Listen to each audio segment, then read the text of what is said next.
observation. You put them in a CCU unit, hook them up, you with me? And you're going to keep them overnight because you want to keep doing what? EK. You don't have to do an EKG, you know, he's getting it continuously. And you know what else you're going to do? Right? You're going to have a lab tech come up every few hours and take blood. Why? Because when heart cells die, they leak. Really? And they're going to leak stuff into the blood that shouldn't be in the blood. And certain things leak out what? Early, and other things leak out later. You with me? And a massive heart attack, you'll get what? More. You know what? Now the new thing is that they look for in the blood? Something you learned about last term. It leaks out of the dead muscle cells. Remember this protein?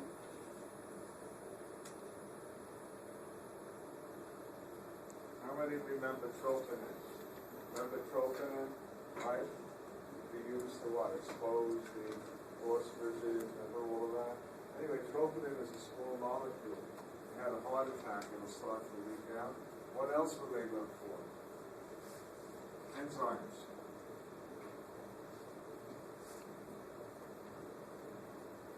The big one, LDH1. One means it's a variation only found in heart. What does it stand for? I'm not going to require you to know it. So I'm going to do it with you when we do metabolism. Lactic dehydrogenase. Okay? By the way, nursing faculty always ask that. Remember? And the other one, you don't want to know the name. There's like 4 that they look for. This one, SGOT. Serum glutamic oxaloacetic transaminase.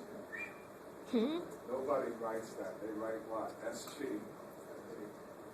Serum glutamic acid. Remember that's the new oxaloacetic acid transaminase.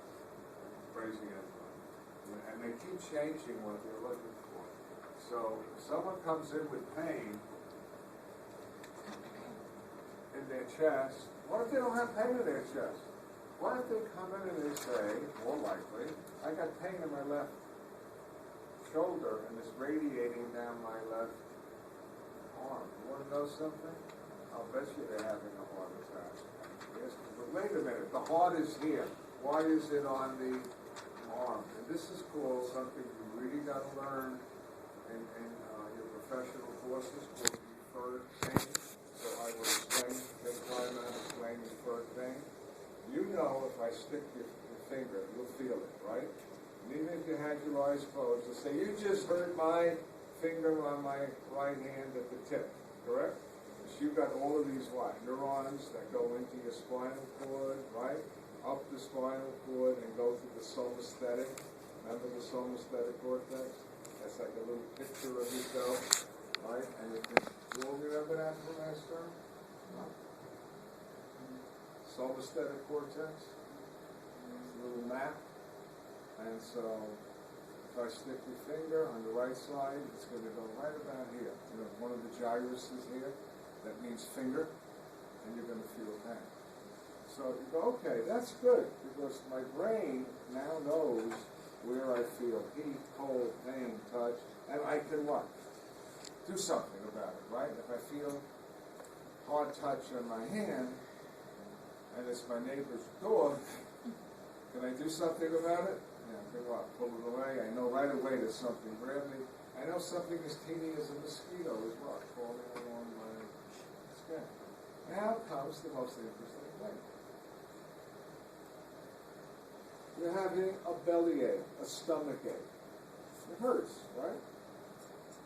Let me ask you this. Can you do anything about it? You're a primitive man. I'm going to make you roll back 1,000 years. You got a stomach ache. What are you going to do about it? Are you going to reach down your throat and pet your stomach? You got a liver problem. It hurts. Can you do anything about it? No. You got an intestinal cramp. Oh, I do a better one. You know what's coming, right? You got a menstrual cramp, right? Forget about it. There's no Motrin. We're going back 1,000 years. Can you do anything about it? No. And so what nature says is something brilliant. It's not important for you, when it comes to internal organs, to pinpoint where the pain is coming from. So it does something that is unbelievable. Here's what it does. It says, I will take the neurons that pick up pain from your heart, and I will have them synapse with the neurons that carry information about your arm or with your shoulder. So when you have a heart attack, you feel pain where? Your brain says you got pain in your shoulder. That's called refferred pain. So obviously, when you're a nurse, an MD, or PTA, or whatever, you have to know, it's not hard, there's a chart in the neuro chapter. Here's one that's interesting, I bet you don't get it. Which organ, you ready? You may have pain here. You'll never guess. It could be here, but it could be here. It rides all these other neurons, and it could be here. It's your kidneys. So you come in and you go, oh, I got pain here.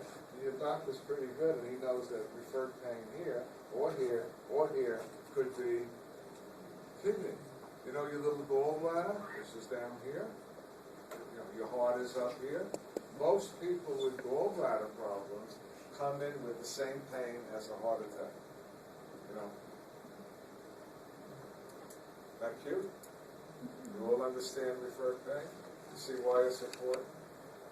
How can you diagnose a patient if you don't understand referred pain?